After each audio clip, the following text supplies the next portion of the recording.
Hello, everyone, and welcome to Rockeyez. It's hard to believe it's been 10 years since Rockeyez first started, and one of the very first featured interviews we ever did was with the multi-talented bassist, singer, producer, songwriter, you name it, Jeff Pilson. So here we are 10 years later, and once again, we're very privileged to have with us Mr. Jeff Pilson. Thanks so much for taking the time out of your busy schedule to once again join us here. Oh, well, thank you, man, and it's great to be here, and pretty cool that you're still rocking after 10 years. Thanks, man. I appreciate it. It's all thanks to artists like yourself, man. Thank you. Well, you're welcome. Well, when last we spoke, you had just started touring with Foreigner, and I see it's still going as strong as ever. I know. And Who would have thought? yeah, you guys are set to start a huge summer tour with Styx and Don Felder in what, 3 days? Tell me about that. Well, it's a little more than that, but yeah. Well, it's called the Soundtrack of Summer Tour, and we're extremely excited about it. I mean, what can I tell you? I mean, boy, talk about great songs between those three bands. I mean, it's just insane. And you know, we have a companion CD that went along with it, and we did a remake, and I was fortunate enough to be able to produce it. But we did a remake of Hotel California, and Don Felder, Kelly Hansen, and Tommy Shaw all trade off the vocals, and then Don Felder, Tommy Shaw, and Mick Jones trade off the solos at the end, and it came out amazing. The song starts acoustically, but it ends up pretty heavy. We're just really excited about it, and it kind of represents the great camaraderie with all the bands, and it's just a really great thing. So it's going to be a great tour this year. That's awesome. And can we expect to hear that on tour? You mean live? Yeah. Playing it live? Well, I mean, I know Don does Hotel California, but if he has any special guests, that would be a surprise. So if I told you, I'd have to tell you. Now, I know founding member Mick Jones has had some health issues over the past few years. First of all, how's he doing? And secondly, how much can we expect to see him on tour this time around? Well, he's doing quite well, and has been doing some shows with us. He played most of the shows on our recent UK tour. He'll probably not do all the shows this summer, but he'll probably do a majority. And you know, it's a real special occasion when he's there, and we're just real excited that he can be there. So it's going to be a great summer, Awesome. With or without Mick, but it's especially great to have Mick. So when Mick isn't able to go, who is his stand-in, and what is the chemistry like playing with him as opposed to Mick? It's a guy by the name of Bruce Watson, who has become a full-time member of the band. Bruce is even there when Mick does play. Mick has just fallen in love with Bruce, and wants to have him around even when he is there. So it's pretty cool. So we don't really have a stand-in. We have a new member of the band who plays with us, and when Mick isn't there, he does an outstanding job. The chemistry is fantastic. I mean, Bruce is not only a great player, but he's a great guy. And everybody in the band we really enjoy playing with one another, and we really enjoy being around one another. And the hours that you have to spend together, that's a good thing. Yeah. Now, I see the tour is basically running all summer long, almost through early September, and then you have about a month off, and you're heading off to Europe for another month. That's a lot of shows. Yeah, well, we do work a lot. Yeah. Yeah, and what I'm looking forward to about the European tour is that it's going to be an acoustic tour, which I really love. So Wow. looking forward to that. So after all these years, do you still enjoy the road life?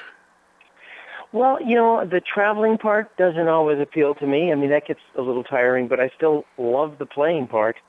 And, you know, like I say, because we have a great bunch of guys, the camaraderie is fabulous. So, yeah, if it weren't for the traveling, it would be great. Now, I know that playing the same songs night after night can be grueling for some bands. What do you do to try and keep things fresh when you're on the road? Well, you know, one thing that we do is we try before the shows, especially Bruce and Michael and I, we try and get together and just improvise, just to keep our chops together on the improvising side. We usually spend an hour or so just getting together and improvising, which is really fun, just jamming.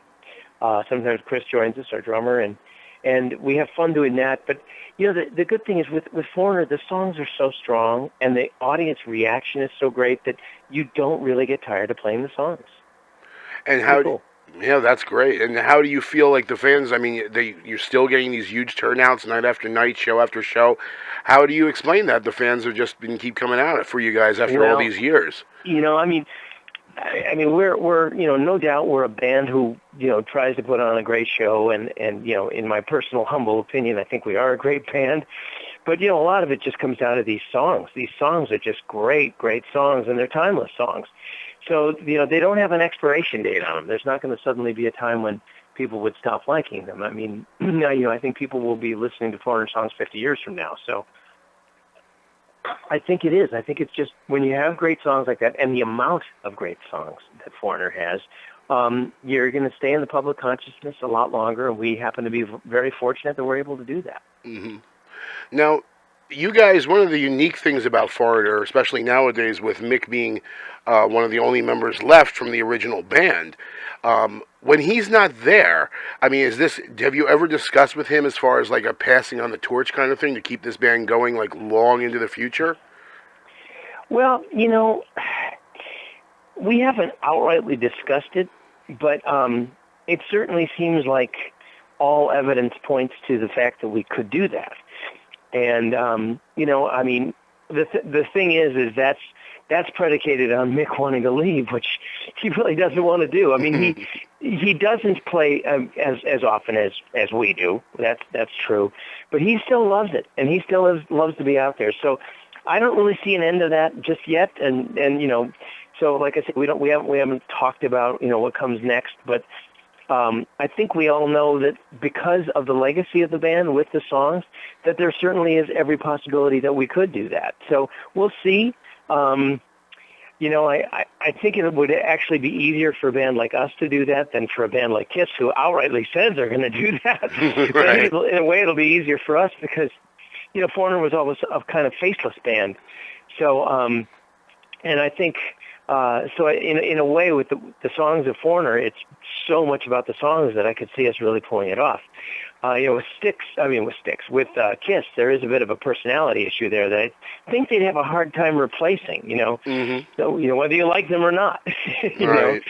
So we'll see. But yeah, I mean, I think it's very possible that could happen. Well, gonna have to see, and like I say, nobody wants to push Mick out the door just yet. but we'll see.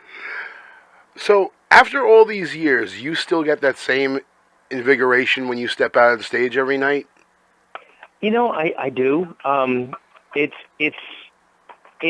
funny. I just and that's the odd thing about not getting tired of the songs is I still love to play these songs every night. It's pretty amazing. I mean, I think I love to just play, period. But because of the response we get, it makes these songs really enjoyable to play every night. And plus, I happen to personally love the songs, which helps. But yeah, I mean, I still enjoy playing like I was a kid. I really do. So on a bit of a more somber note, I was reading that one of your most memorable moments over the past year was working on the Dio tribute project. Tell me about that. Well, I mean, it was just real special. I mean, I got to be involved in two ways. I played on one song, which was "Man on a Silver Mountain," and that was with Vinny Appice on drums, Doug Aldrich on guitar, and Rob Halford on vocals. And that was, well, what can I tell you? That was an amazing experience. It was recorded by Wyn Davis, who was my favorite engineer in the world, and we just had a great time. And I also got to produce a track, which was the track "I," that had been from the Black Sabbath Dehumanizer record. Mm-hmm. And that had Jimmy Bain on bass, Brian Tishy on drums, Rowan Robertson on guitar, and Oni Logan on vocals. And that was just a real spectacular event. We did that in my studio, and like I say, I produced it. And, one of the things that happened was the day that we were kind of putting the arrangement together, we finally settled on an arrangement and said, yep, that's the way we're going to do it. We took a break, we walked outside, and we looked up, and there was a rainbow. And I'm not exaggerating. It's like, wow. Could there have been any more indication that Ronnie would have been pleased with the arrangement than that? Wow. So, yeah, pretty magical event. Wow, that's great. What was the mood like when you were recording the song between you and the other band members without Ronnie on vocals? Well, I mean, it wasn't as somber as you might think, only because Ronnie was a very fun-loving guy, and he instilled that with you. So even though I know I still grieve for him, and we all still think about him a lot, it's kind of moved into the area of where we know how much about life that he loved, And so I think it's more about that celebration than anything else. So really, it was pretty joyous when we were in the room. We were having fun, and we just instinctively knew, especially after the Rainbow event occurred, we were like, we know that this is what he would dig, and it just made us feel good. Hmm. You played with Ronnie for quite some time throughout the '90s. Hmm. Yeah. What is some of your most memorable moments with him, both on a professional and personal level? Well, professionally, what's funny is something that I'd sort of forgotten about was this Hammersmith show that we did in '93. That a DVD just came out of it, and when I saw it, it just all came roaring back.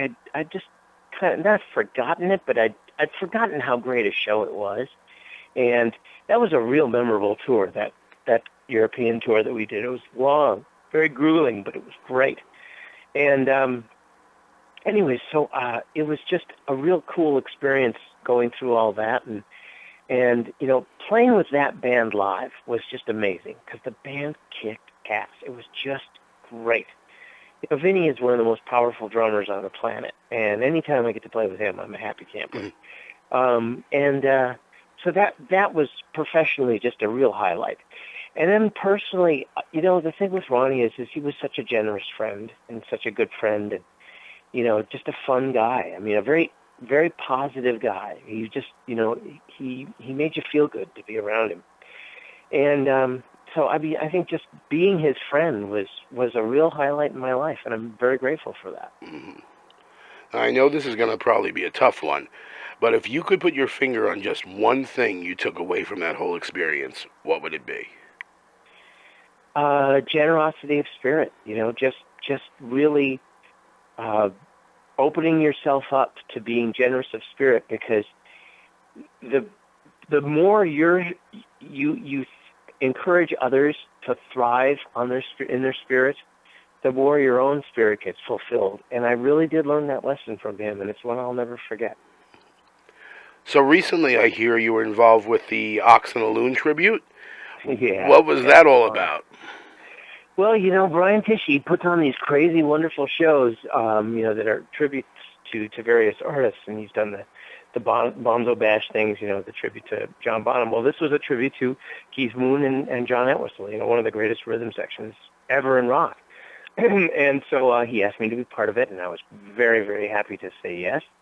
And I got to do my generation with Stephen Perkins on drums, which was great. I'd never played with him before, and we just had a blast. Plus I got to do a bass solo, and I actually hadn't played a bass solo live since Ronnie, so that was pretty cool. And then I did Pinball Wizard with Kenny Aronoff, and that was a fantastic time. And then at the end of the night, we all got up and we did this gigantic version of Won't Get Fooled Again, where all the drummers came out and did a little solo section, all the bass players came out and did a little solo section. So it was really fun. Great night. Wow, I imagine that was kind of crazy with the magnitude of artists on the bill. It was crazy, but very, very magical. Now, I actually asked you this one once before. I just want to see what your feelings are now, 10 years later. You've had the opportunity to work with many talented artists over the years. Is there anyone left that you would like to work with that you haven't yet?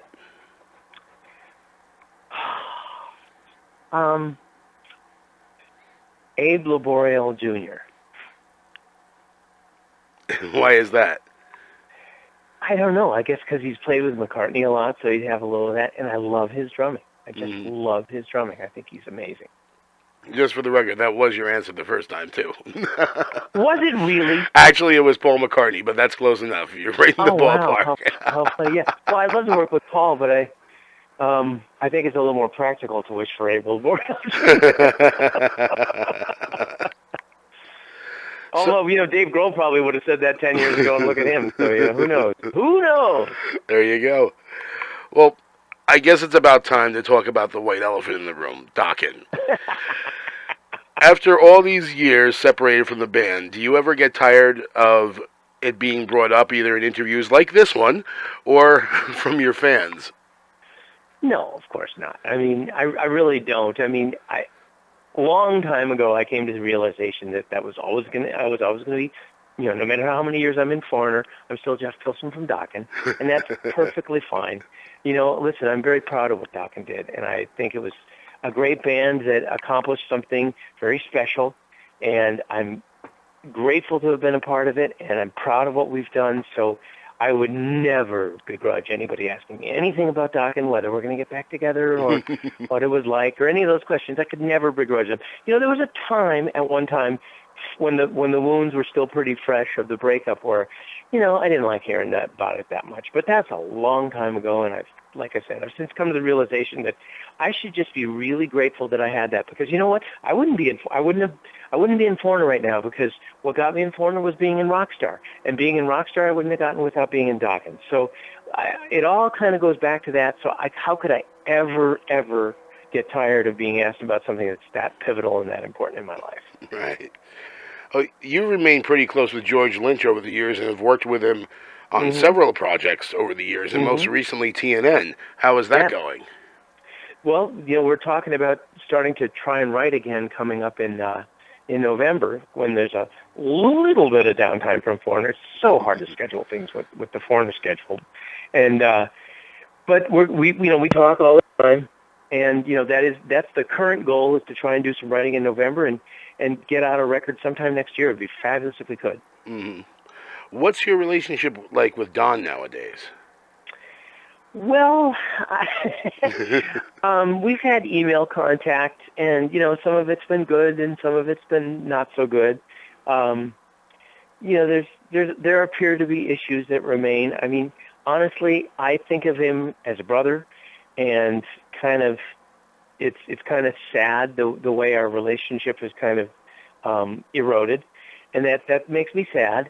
But at the same time, I'm just trying to be honest and say how I feel, and you know, I mean, I always try and remain open to a reunion, but you know, with my schedule, it's very, very difficult, and you know, I think we all need to be a little bit more on the same page before we can even talk about that. So, you know, hey, all I can do is do my best to, you know, stay honest and stay communicative, and I feel like I've done that. So there you go. Last time we spoke, you turned me on to one of the bands you were working with at the time, Benedictum.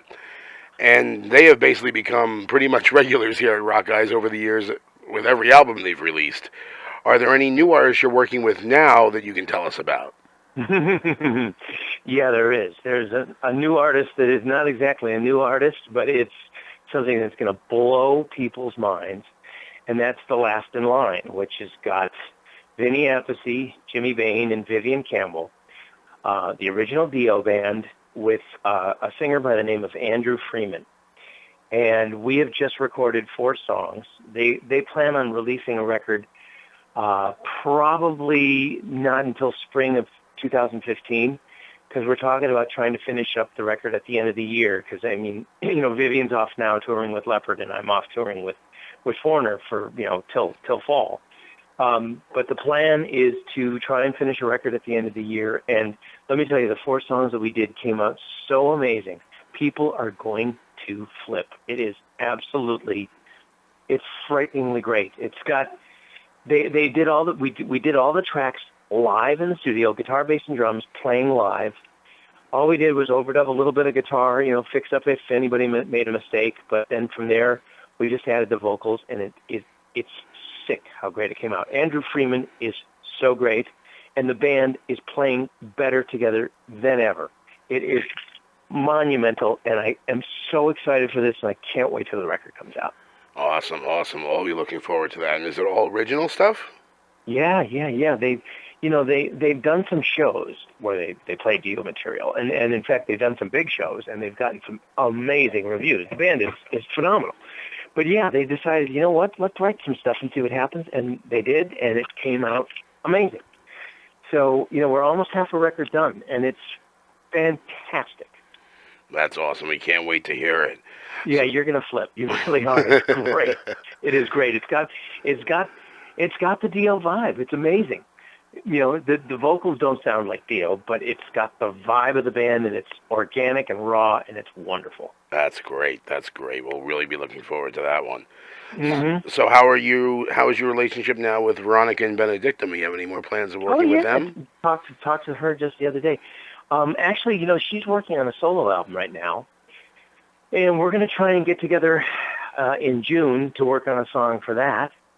And I don't know when she plans on doing another Benediction record. I'd love to be involved. There's just so little time in my schedule these days. But I mean, I certainly hope to someday because I do love the band. Pete is one of the greatest guitar players ever, and I do love the V. So, but her solo album is going to be great, and I'm looking forward to working on that. Awesome. So, also last time we spoke, you were just newly a father, and your daughter was only 8 months old. After 10 years, how's father life treating you? Oh, wonderful. She's the best. She's absolutely the best. I mean, she's the greatest thing about my life. She really is. In fact, she's right here, and I'll let her say hi. Hold on. This is Felix from Rockeyez. Last time I did Oh. Hello. Hello, it's nice to meet you. Nice to meet you. What's it like having a father who's a rock star? Well, kind of hard because he's always gone, and also whenever I big things like orchestra, he's always gone. So that's kind of a bummer. He's doing it for you. Huh? He's doing it all for you. Mhm. Well, nice speaking with you. Nice speaking with you too. Bye-bye. Bye. right from the horse's mouth. That's great. That's great. That What so a difference cute. 10 years makes, huh? Yeah, congratulations, man. Congratulations. Yeah, she'll be 10 next month. So, who is it more difficult for when you go on the road, you or her? Oh, me, by far. By far. And why you say that? Because I know, I mean, she's able to survive. For me, it's emotionally torturous. It really is. It's the hardest thing about. I mean, if it weren't for that, I could tour all the time. But it's just I miss her too bad. Yeah, it drives me crazy. I know she's still young, but has she showed any interest in maybe following in her father's footsteps? You know what? She's actually more interested in being a writer right now. And the current thing is to talk about being an Egyptologist. So, but she's definitely got potential for being a writer. Her stories are amazing, really amazing. Well, that's great. I guess it's something we'll look forward to in the future then. Yeah, I think so. Well, that's about it, Jeff. In conclusion, is there anything that you'd like to say to your fans?